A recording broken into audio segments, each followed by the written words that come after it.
जय हिंद दोस्तों, स्वागत है आप सभी का। पिछले कुछ समय से हमारे देश में लगातार अप्रिय घटनाएं हो रही हैं या फिर हमारे देश के छवि को अंतर्राष्ट्रीय मंचों पे किसी न किसी माध्यम से खराब करने की कोशिश की जा रही है। आइए समझते हैं इस पूरे क्रोनोलॉजी को। यह सब क्या एक मात्र संजोग है?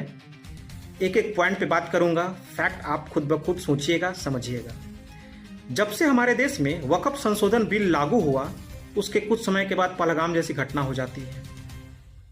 वो अमेरिका जो पाकिस्तान में घुस के लादेन जैसे आतंकवादियों को मारता है, पाकिस्तान के बहुत सारे आतंकवादियों को अंतर्राष्ट्रीय आतंकवादी घोषित कर चुका है, वो अमेरिका अचानक से संयुक्त राष्ट्र सुरक्षा परिषद में पाकिस्तान को काउंटर टेररिज्म कमेटी का उपाध्यक्ष बना देता है।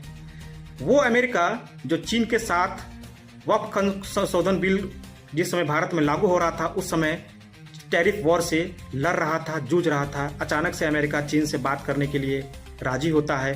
90 मिनट तक अमेरिका के राष्ट्रपति से चीन के राष्ट्रपति की बात होती है। वो कतर जो भारत के पूर्व 8 नौसेनाओं को मौत की सजा सुनाती है, नुपुर शर्मा के बयान को सबसे पहले यूएन में लेके जाती है, उस कतर के साथ अमेरिका का अचानक से रिश्ता बढ़ जाता है, दोस्ती बढ़ जाता है और हजारों करोड़ों का गिफ्ट दिया जाता है अमेरिका को कतर के द्वारा। वो अमेरिका जो अपने आर्मी परेड डे में पाकिस्तान के आर्मी चीफ मुनीर को इनविटेशन देता है। ये सब सिर्फ संजोग है क्या?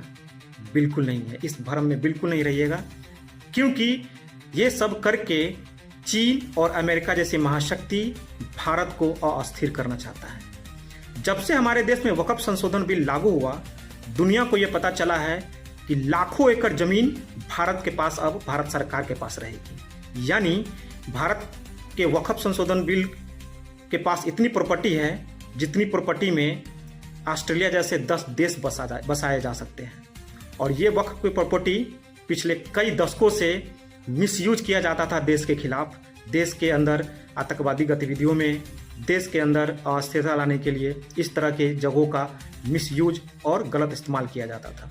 लेकिन अचानक से जैसे ही इस कानून में संशोधन लाया गया, खत्म करने की कोशिश की गई, सुधार लाने की कोशिश की गई, देश में अस्थिरता फैलने लगी, लोगों को, देश को गुमराह करने की कोशिश की जाने लगी। जैसे ही वक्फ संशोधन बिल लागू हुआ, पहलगाम जैसे घटना हो जाती है। इसके जवाब भी कार्रवाई भारत करता है। तो भारत को दुनिया की नज़र में तुच्छ दिखाने की कोशिश में अमेरिका, चीन पाकिस्तान को IMF से लोन दिलवाता है। बाकी की चीज़ें आप अंतर्राष्ट्रीय मंचों पर देख पा रहे हैं कि कहीं से चीन अमेरिका के साथ दोस्ती बढ़ जाती है,